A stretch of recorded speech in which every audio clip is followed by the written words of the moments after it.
Hello friends, good evening. कैसे हैं आप सब? आशा करती हूँ आप सब बहुत अच्छे होंगे। मैं भी बहुत अच्छी हूँ। तो गाइज़, मैं बस आपसे कुछ बातें करने आई थी, कुछ बातें शेयर करने आई थी। तो जैसे कि आप सबको पता है कि मैंने अभी ही अपना चैनल स्टार्ट किया है। तो मैं चीज़ें कंटिन्यू नहीं कर पा रही हूँ, डेली डेली व्लॉग्स भी नहीं दे पा रही हूँ। बहुत सारी चीज़ें मैं नहीं कर पा रही हूँ। तो क्योंकि फैमिली के साथ में, फैमिली क्या, हम अभी मैं, चीकू और मेरे हस्बैंड ही रहते हैं। तो हम सिंगल फैमिली ये भी रहते हैं। मम्मी भी हमारी कभी कभी आती जाती रहती हैं, क्योंकि हमारा एक और घर है, तो मम्मी को वहाँ भी जाना पड़ता है। तो अभी रिसेंट में ही सारी चीज़ें हो रही हैं गाइस। तो मैं आपसे बस ये बातें शेयर करने आई थी कि हम लाइफ में क्या करने चाह रहे थे और हम क्या कर रहे हैं और कैसा सोचा था, क्या हो रहा है, तो बिल्कुल समझ नहीं आ रहा। तो और ये भी लगता है कि क्या मैं जो कर रही हूँ वो ठीक कर रही हूँ, ये भी नहीं समझ में आता है। तो मैं गाइस आपसे आपसे मतलब यही जानना चाहूँगी कि जो भी मैं आपसे बातें शेयर करूँगी, उन बातों पर आपको जो भी लगे तो प्लीज़ मुझे कमेंट बॉक्स में ज़रूर बताइएगा कि मुझे क्या करना चाहिए। वैसे तो सबको अपना अपना पता होता है कि हम क्या करना चाहते हैं, लेकिन फिर भी एक सबके अपने अपने ओपिनियन होते हैं, तो थोड़ा अच्छा लगता है कि थोड़ा हिंट मिलता है कि हाँ, ये सही रहेगा, ये सही रहेगा। तो बस यही। तो गाइस, अब मेरे को ये लग रहा था कि मैं ये जो जो चीज़ें कर रही हूँ, कहीं मैं वेस्ट तो नहीं जा रहा मेरा ये सब, कि मैं अपना टाइम वेस्ट तो नहीं कर रही। मेरे को ये जो है अपने मेरे दिमाग में थॉट आ रहे थे कि कहीं मैं ऐसी चीज़ें गलत तो नहीं कर रही हूँ। हालांकि ये चीज़ें गलत नहीं हैं, सारे लोग करते हैं, सबका अपना अपना पैशन है, किसी का किसी चीज़ में करने का मन है, किसी का किसी चीज़ में जाने का मन है। तो इसी तरीके से मेरे को भी ये सारी चीज़ें, बहुत एक्टिविटीज़ मतलब बहुत पसंद है। लाइक डांस करना या एक्टिंग करना या मज़े करना, फ़न करना, या जो भी कुछ कह लो, मुझे ये सारी चीज़ें बहुत अच्छी लगती हैं। तो ये जो छोटे छोटे सोशल मीडिया ऐप बनाए हैं, यूट्यूब ले लो, यूट्यूब तो बहुत अच्छा साधन है हमारे लिए। तो अपने आप को अगर पहचानना है या किसी को अपने आप को शो करना है, तो ये बहुत अच्छे प्लेटफॉर्म बनाए हैं जिसके ज़रिए से हम अपने आप को प्रेजेंट करते हैं, तो लोग हमें देखते हैं, पसंद करते हैं, उसके बाद ही सारी चीज़ें जो है हो पाती हैं। तो वैसे मैंने अपना ये चैनल अपने मतलब शौक़ के लिए, अपनी बातें शेयर करने के लिए, अच्छे अच्छे अपने एक्सपीरियंस शेयर करने के लिए, अपना रूटीन या जो भी कुछ है बताने के लिए बनाया था। मुझे अच्छा लगता है आप सबसे बातें करना, अपनी चीज़ें बताना, कि लगता है कि हाँ, एक फैमिली और है जो सुनती है, देखती है, और उनसे ये भी पता चलता है कि और क्या कर सकते हैं, क्या नहीं कर सकते। तो बहुत सारी चीज़ें जानने को मिलती हैं, अपनी भी लाइफ एक्सपीरियंस शेयर करने को मिलते हैं, तो अच्छा लगता है। तो ये चीज़ मुझे बहुत अच्छी भी लगती है यूट्यूब की। तो ये मैंने अभी ही, आपको तो पता ही, अभी ही स्टार्ट किया था। तो मेरे को कुछ चीज़ें ऐसे लग रही थी कि जैसे मैंने आपको बताया, कहीं मेरा टाइम वेस्ट तो नहीं हो रहा। तो वैसे हम लाइफ में बहुत कुछ करना चाहते थे, नहीं कर पाए, जैसे मैंने आप पहले भी कहा।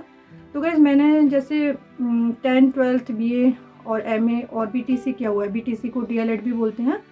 तो वो मैंने किया हुआ है। तो ऐसा लगता है, इतना कुछ हमने पढ़े लिखे, इतना कुछ मेहनत किया, पेरेंट्स ने मेहनत की, हमने मेहनत की, लेकिन उसका कोई रिज़ल्ट निकल के नहीं आया हाथ में।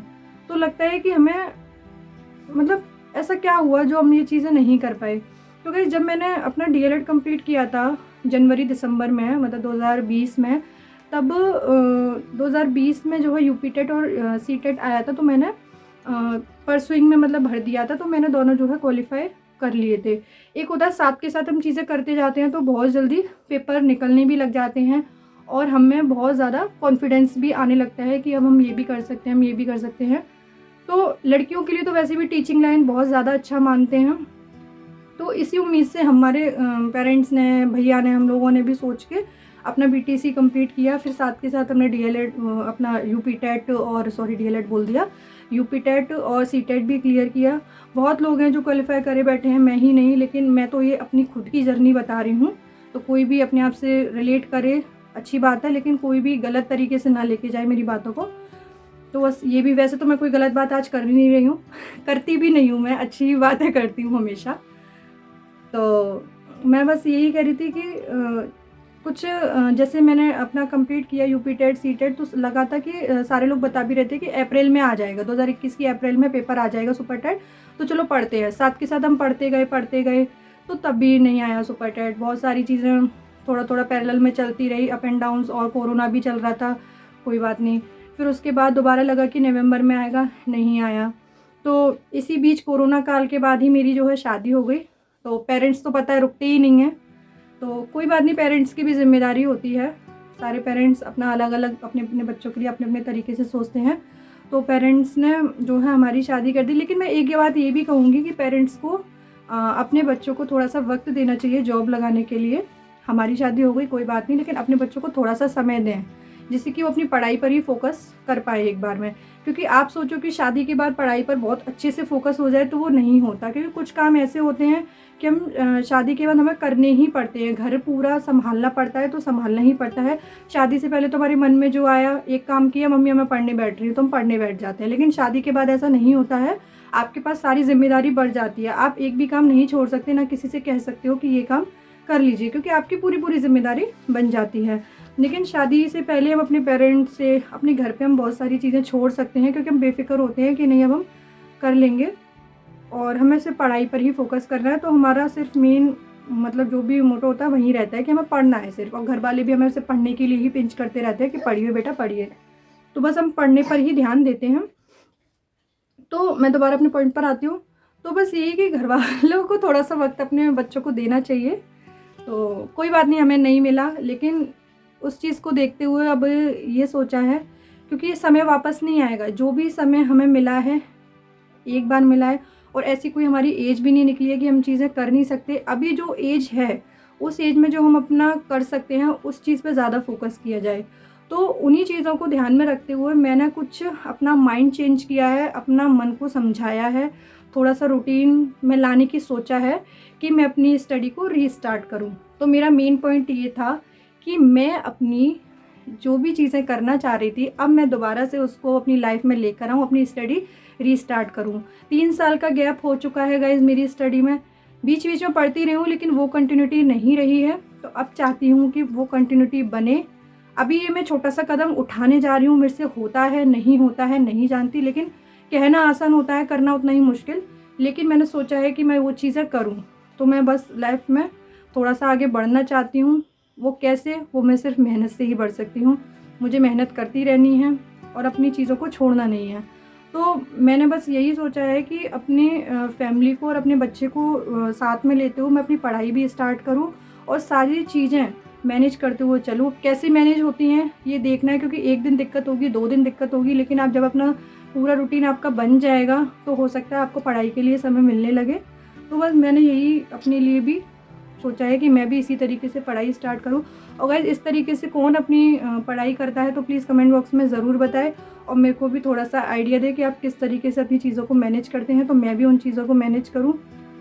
गाइस ये सब तो करना ही है, बट एक चीज़ और लाइफ में एक मतलब मेरे पापा का एक ये था कि मेरे चारों बच्चे हैं उनकी जॉब लग जाए। हम 4 भाई बहन हैं, मेरे भैया की जॉब है, मेरे छोटा भाई भी अभी स्ट्रगलिंग फेज़ में, वो भी करता रहता है तैयारी, और यहाँ हम भी कर रहे हैं, लेकिन हमारी उतनी कंटिन्यूटी नहीं है, उतनी अच्छी तैयारी नहीं है। तो तैयारी करने के लिए बस मैं अभी शुरू करना चाह रही हूँ ये सारी चीज़ें, और बस चाहती हूँ कि चाहे अगर एक जॉब लग जाए तो बहुत अच्छा हो जाए। मेरे पापा की आंखों में जो खुशी है मैं बस उस चीज़ को देखना चाहती हूँ, क्योंकि हर पेरेंट्स अपने बच्चों के लिए बहुत करते हैं और हमारे पेरेंट्स ने भी हमारे लिए बहुत कुछ किया है। तो बस लगता है कि उनको बस एक खुशी जो उनकी आंखों में है वो हम देखें कि कैसा लगता है, क्योंकि हम भी एक पेरेंट्स बन चुके हैं, तो हम भी चाहेंगे कि हमारी बच्चे भी सारी चीज़ें करें। तो बस गाइस यही छोटे छोटे ड्रीम्स हैं जिनको मैं पूरा करना चाहती हूँ। वो पूरे कैसे होंगे, वो मेहनत करके ही होंगे, आगे बढ़ के ही होंगे, कदम बढ़ाने से ही होंगे। अगर जब तक मैं अपना छोटा सा एक स्टेप आगे नहीं बढ़ाऊँगी तब तक मैं आगे नहीं बढ़ पाऊँगी। तो बस ये मेरी छोटी सी कोशिश है अभी गाइस। अब हो पाती है नहीं हो पाती देखते हैं, लेकिन मैं कोशिश करती हूँ। और बाकी चीज़ें भी आपको मेरी मिलेंगी देखने को, मेरी वीडियोस भी मिलेंगी, जितना मेरे से हो पाएगा उतना ही। लेकिन अब मेरे ज़्यादातर आपको स्टडी व्लॉग्स ही देखने को मिलेंगे कि मैं किस तरीके से अपनी चीज़ें मैनेज कर रही हूँ और कैसे कर सकती हूँ, कैसे मैं समय निकाल सकती हूँ, ये मैं देखती हूँ और आपसे शेयर करती हूँ।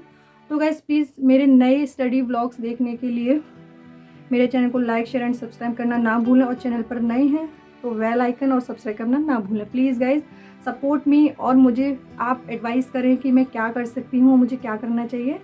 और guys please thank you watching my video. Bye bye.